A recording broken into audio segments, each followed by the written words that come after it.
سلامونه دوستانو، هیله ده چې جوړ او روغ به یاست. وخت مو په خیر تېرېږي، خپلو کورنیو سره، خپلو دوستانو سره، ملګرو سره. یو ځل بیا زه زید خان ستاسو په خدمت کې یم.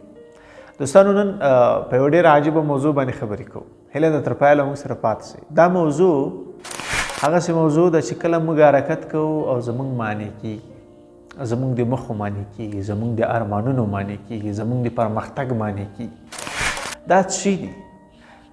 دا هغه زهر دی چې نه یې زه ته پرېښي یو او نه پرېږدي، نه یې زما ستا پلرونه پرېښي یو او نه هم په تېرو پیړیو کې څوک زموږ د خپلوانو نه، زموږ د وطنوالو نه او زموږ په اصطلاح باندې د دوستانو نه پرېښي وو.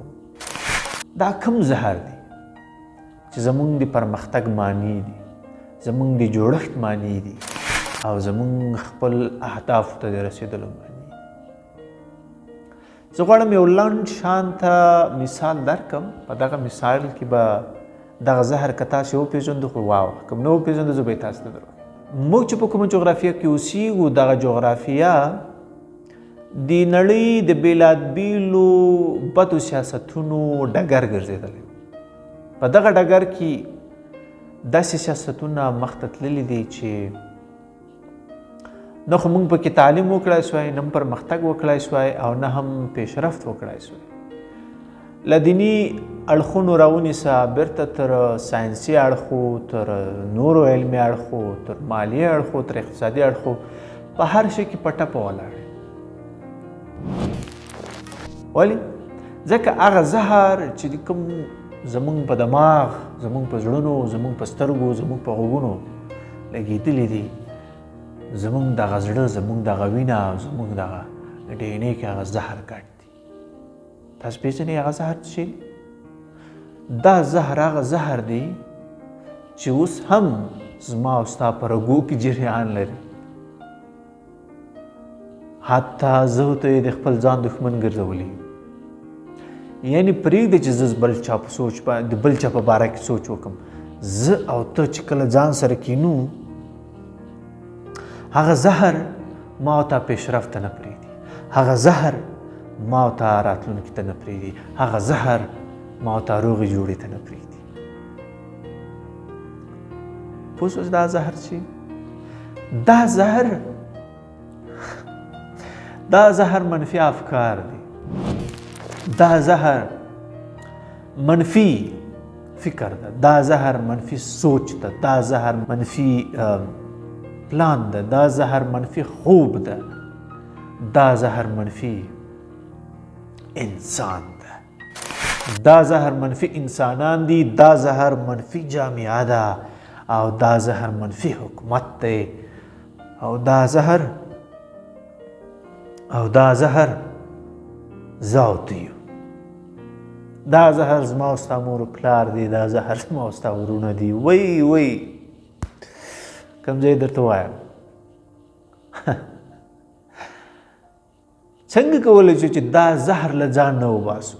څنګه کولی شو چې خپلو خوبو ته ورسېږو؟ زه نه غواړم دا زهر، زه په هیڅ فرهنګ باندې نه غواړم خبرې وکړم، هیڅ د چا په رنګ باندې، د چا په سوچ باندې. زه غواړم خپلو خوبو ته ورسېږم او هره لحظه غواړم د خوشحالۍ احساس وکړم او هره لحظه غواړم د پرمختګ احساس وکړم او هره لحظه غواړم د آرامش احساس وکړم. دا به کله کېږي؟ دا غواړم دا به هغه وخت کېږي چې زه ته دغه زهر وباسو. دا زهر په پیچکاري نه وځي، دا زهر په عملیات نه وځي چې ډاکټر راشي زما او ستا رګونه پې خلاص کړي او زهر وباسي. البته خپله ډاکټر هم له هغه زهرو ډک ده. زما او ستا علمي لړۍ، زما او ستا مالی لړۍ، زما او ستا فرهنګي لړۍ ټوله د دې زهرو ډکه ده. کله به دا زهر زما او ستا له ژونده وځي؟ ګورئ ډېره جالبه خبره ده. زه غواړم زما ویډیوګانې، زما کارونه هغه چاته دي چې هغوی غواړي په ژوند کې ډېر څه لاسته راوړي.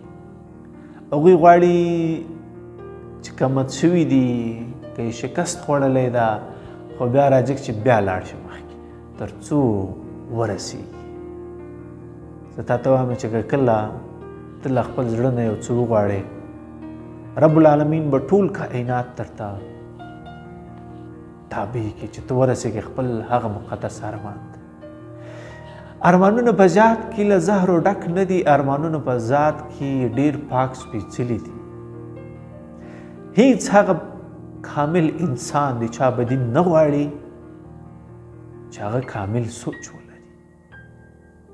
دا هغه زهر دی چې موږ تاسې د یو بل بدي ته تړلي. نو هر انسان چې پرمختګ کوي، هر کامل انسان، هغه د ټولنې د سمون دپاره یو غټ ګام ده. نو ولې به څوک خفه کېږي یو چا په پرمختګ باندې، الا چې دغه منفي فکر نه وي، یعنی دغه زهر نه وي. مهمه نقطه خو دا ده چې کله ته فکر وکړې، ما مخکې درته چې ته ارمانونو نړۍ ته لاړ شي، ځان دپاره اهداف وټاکې، پې فکر وکړې چې یاره زه غواړم په خپله ټولنه کې چې هر څه وي، مثلا چې ستا هر څه خوښېږي، زه غواړم داسې یو څوک شم. نو اهداف دې راوټوکي، هله ډېر یو روښانه فکر، ډېر خوشحاله سي، له ځان سره ډېر د خوشحالي حس شروع کړي چې یاره لکه چې بس همدا دې فکر ته په کار کوم، انشاءالله چې کامیابېږم. خو ناګهانه کله درنه څوک پوښتنه وکړي، کله درنه څوک په اصطلاح باندې خبرې شروع کړي چې یاره مجلس شروع شي چې ته څه غواړې. کله چې ته هم دغه فکر په هر شکل له چا سره شریک کړي، هغه بس که کورنۍ وي که جامعه وي، ستا په دې ارمان باندې هغه زهر وپاشي، یعنې یو منفي نظر درکړي، دا کار نه کېږي، دا امکان نه لري، دا تر اوسه چا نه ده کړی، دا وګوره، تا وګوره، ستا فکر وګوره، او دا کار وګوره، دا ډېر سره لري دی، ستا تعلیم وګوره، ستا سوچ وګوره.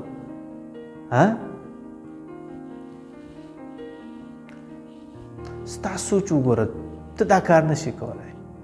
بالاخره چې کله دا زمان تیریږي، بالاخره په دغه ارمان د ستا لیږي، یو څه وخت تیریږي، خپل هم دا حس کوي چې یاره ما لږ څه ډېر غلط فکر کړی و، یا ما ډېر غلط سوچ کړی و، دا په څه ګډوډ و زما سره.